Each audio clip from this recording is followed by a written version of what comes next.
Hi everyone, and welcome back to Fundamentals of Engineering with Mechanics of Materials. We have like a fixed beam with a distributed load of W, and we want to calculate the maximum deflection at its center. Solution 2. If you remember last time we have solved the symmetric 1 degree indeterminate beam with the integration method, which we have already created a section at somewhere in the middle, and then by integrating twice of the moment equation, developing the moment equation, for example, cut the beam somewhere here, developing the moment equation at that section and integrate it twice to get the maximum deflection function and then maximum deflection at its center by the integration method, and that was the classic solution and the more time consuming one. This time we want to solve it with a solution 2, which is a far simpler approach, and that's moment area method. Let's jump to the problem. And also, if you remember, we have a comparison between a two simple support beam with the same loading and also two fixed support with the same loading. So definitely you can see the difference between the delta maximum at their center. So delta maximum for two simple support beam is 5 times greater than the fixed support with the same everything, EI conditions and everything, like in terms of loading, but just the difference is the support. And the reason for that, it just is, it can move freely downward, but in fixed it just a restricted for a while, then dive down for delta maximum. That's how delta maximum comes 5 times smaller than the top case.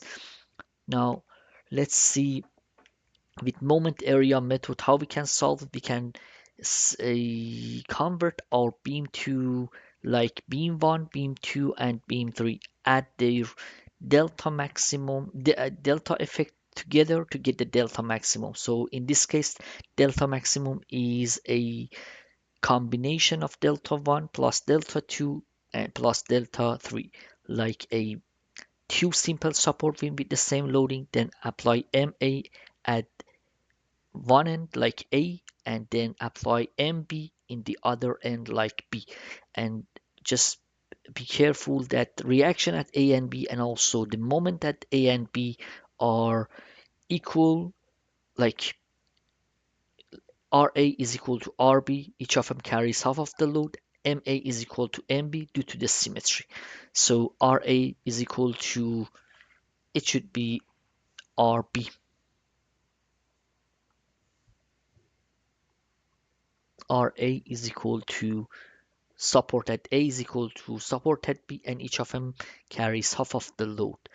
MA is unknown and we have to calculate it. So delta maximum is a combination of delta 1 plus delta 2 plus delta 3. We add them all together to get the delta maximum, and be careful, delta 1 is downward, delta 2 and delta 3 are all both are upward and equal to each other.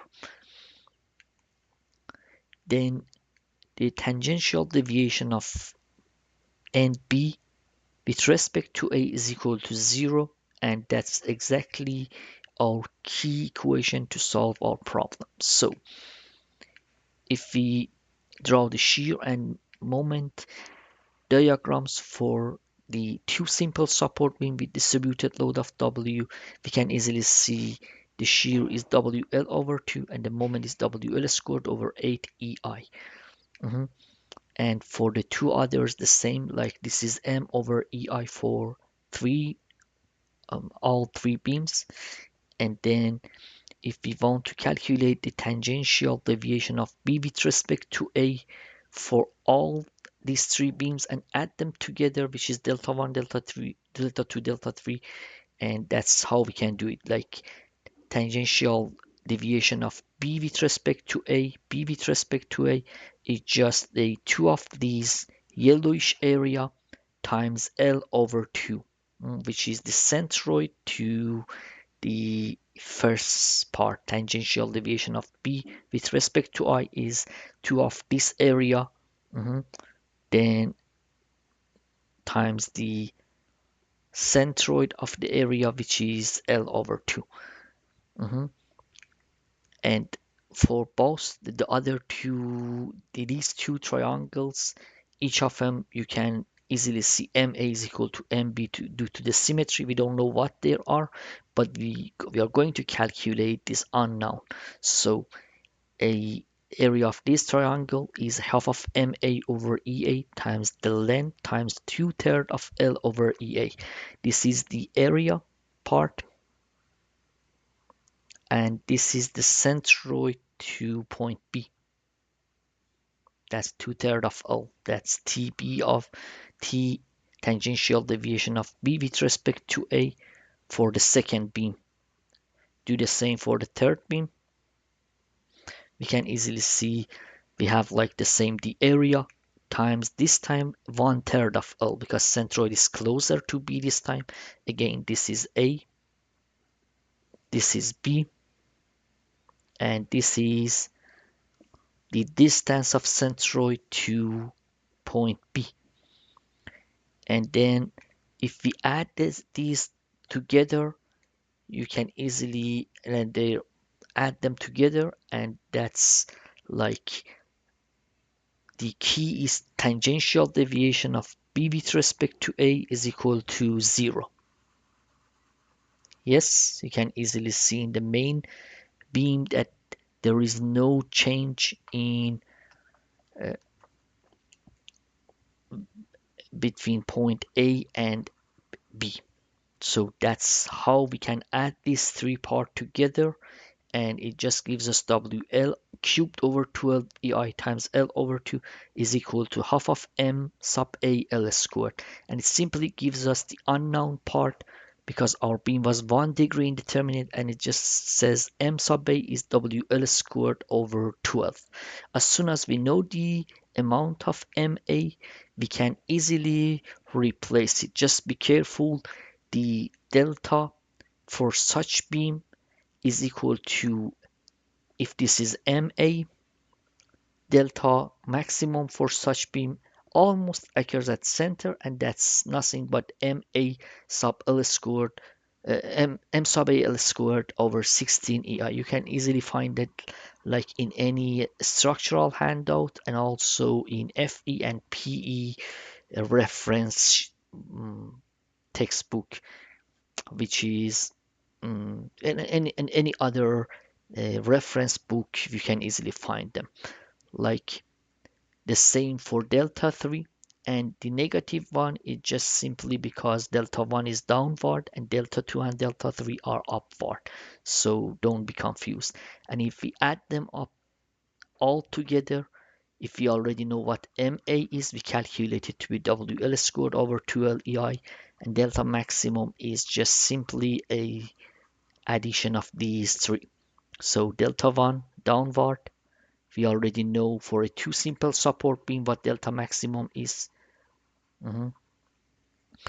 If you want to know how we calculate this one, I will provide you with the link for this video also in description of this one. And then delta 2 is a negative MAL squared over 16 EI, delta 3 the same. And then if you delta maximum, if you just subtract 5WL squared L to the force over 38, then 384 EI minus 2 of this. And be careful, delta 2, delta maximum at for beam 2 and 3 are almost like it's not at the exact center, but by just a bit of simplification, you can just consider that like almost at the center, and that's 2MAL squared over 16 EI. And if you do the math, it just gives you delta maximum is WL to the 4 over 384 EI.